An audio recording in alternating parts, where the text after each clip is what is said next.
Well, let's hit the obvious thing first. The harpy on the cover of Morita Shogi PC is topless.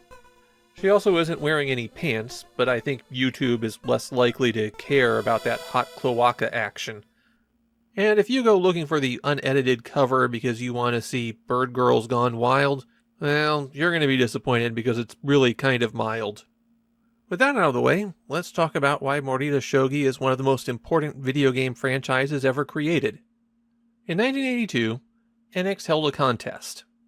The creatively titled Game and Hobby Programmer Contest could be described as the most important moment in Japanese video game history. Without this 1982 contest, everything would be different. The prize was an absurdly high 1 million yen plus a publishing contract from NX. And all you had to do was submit your game. It was basically the equivalent of a game jam, except the prizes were big, and nobody had done anything like this on this scale before. The entrants were all hobbyists, people doing it in their spare time, and because of this contest, they'd all discovered that you could make money with video games, and they would become the backbone of the Japanese video game industry. Just one of the dominoes here is that this contest was the reason that Chunsoft was founded. And the winner of this contest, with all of the future talent of the Japanese video game industry going for it, was Morita Kazuo, who made a war game titled Morita's Battlefield. Morita's Battlefield is actually kind of advanced for 1982. It's not about a specific conflict, more of an abstract one nation versus another. And the forces that you have aren't fixed. You capture cities and factories to get more resource points, and then spend those each turn to make more units. It wasn't an unheard of concept in the board game space. For example, Axis and Allies was already on store shelves at this point. But this system wasn't commonly implemented in computer games yet. Morita's Battlefield would go on to inspire a lot of other strategy games, but Morita himself didn't return to the concept. Instead, he set himself a much more difficult task: creating a Shogi AI. If you're a regular viewer of this channel, then you should be very familiar with Shogi by this point, but to fill in the gaps for those who aren't, or to help refresh your memory, Shogi can be summed up as Japanese chess. That sounds simple, but there's several significant differences between Shogi and chess. As the game traveled west from India to Europe, chess streamlined and became simpler. And as the game traveled east from India to Japan, it got more complicated. Shogi pieces tend to be a lot more limited in their movement than chess pieces. For example, the equivalent of the knights can only move forward 2 and then left or right 1. And there's only 4 pieces on the board that can move an unlimited number of spaces, and 2 of those are restricted to moving straight forward. On the other hand, there's a greater variety of pieces in Shogi. 8 distinct pieces in Shogi to chess's 6, and a Shogi piece that advances far enough across the board, then it gets turned over to transform it into another piece. The only exception to that is the king, who of course can't be promoted. If we count the promoted pieces as different, and they do have unique moves, then Shogi has 15 different kinds of pieces. And then the final capper on that is any piece that's captured can be placed back on the board under the other player's control. If you take someone's general, then you can make them fight for your side. Making a decent chess AI was a complicated problem, and in 1982 it was still very much a work in progress. And then Shogi was a significantly more complicated game.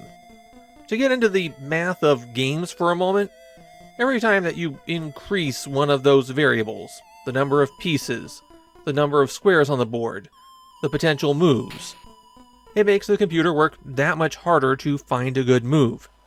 And this doesn't increase linearly. Going from 6 to 7 pieces in chess doesn't make it 17% harder to calculate the next move. It becomes much more difficult than that. And as I pointed out, Shogi has a lot of complexity. So in 1983, there still wasn't a halfway decent Shogi AI. Computer programs that could put up a decent fight against a good chess player had been around since the 70s, but shogi was lagging far behind. Morita Kazuo was not a shogi player. He was a programmer who was interested in AI routines. He had already made an AI for Othello that could beat any other AI in Japan, and shogi just sounded like an interesting challenge to him. He founded Random House, no relation to the book publisher, and began developing his own software. Turns out that making a shogi computer game that plays well was a hard problem, and Random House had to support themselves during the long development by making things like a Xevious clone. After 2 full years of development, in August 1985, Morita Shogi hit store shelves, and it was a big hit. There were some problems, though. Morita's lack of shogi experience shone through in the game, and he started getting feedback from players telling him ways that the AI could be improved. Some of the people who sent that feedback wound up becoming Random House staffers. The result of this feedback loop was Morita Shogi was the shogi computer game in Japan. It took until the 90s for anyone else to even come close. And Morita didn't stop at having the best shogi game. He'd use those shogi games as platforms for innovation. The Famicom port of Morita Shogi, for example, is the first game with an onboard battery. If you could beat Morita Shogi for the Super Famicom, then you'd be awarded a pretty decent rank in the Shogi Players Association. What innovations came with Morita Shogi PC? Well, not as much as you might hope. It's not like they put a built-in modem into the game. They would with later Morita Shogi games. The best you get here is that the game offers link play with the PC Engine GT, the handheld portable version of the PC Engine. There's even a special mode that's a Shogi variant that you can only play over the link. So I won't show you that one, but it's like Stratego. The 3 modes that you can use if you don't have a GT and another friend with a GT are Classroom, the Dojo, and Puzzle mode. In Classroom mode, there's 2 different piece sets available, and one of them are all monsters. That's why there's monsters on the cover. Weirdly, this might be a little bit more accessible to people who don't speak Japanese, since it's pretty easy to tell the pieces apart at a glance. You can switch the monster pieces over to standard shogi pieces if you're boring.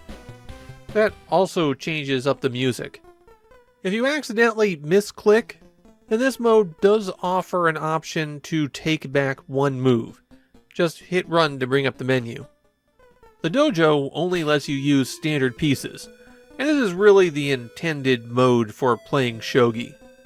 You can set the parameters up before you play, giving one side a handicap, and setting an appropriate game clock. The problem mode starts you out with a blank board, and you can set up any shogi position you like.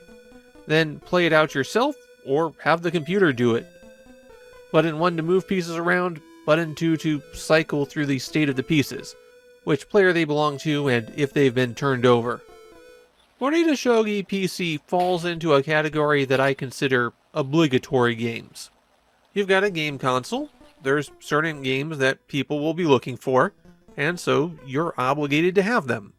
But the thing about obligatory games is that there's very little reason to go back to them later. So does anybody remember Morita Shogi PC? And as far as I can tell, the answer is no. I found one person with anything to say, and it was mainly annoyance that one of the modes required the GT. The Morita Shogi series is remembered, but I think even in 1991 this was a little bit behind the times for them. The 16-bit versions of Morita Shogi were already out, and even the monster pieces weren't a big enough feature to draw people's attention. Morita Shogi PC does exactly what you need a shogi game to do on the PC Engine. But it was a game with a shelf life, and I'm afraid this has long since expired.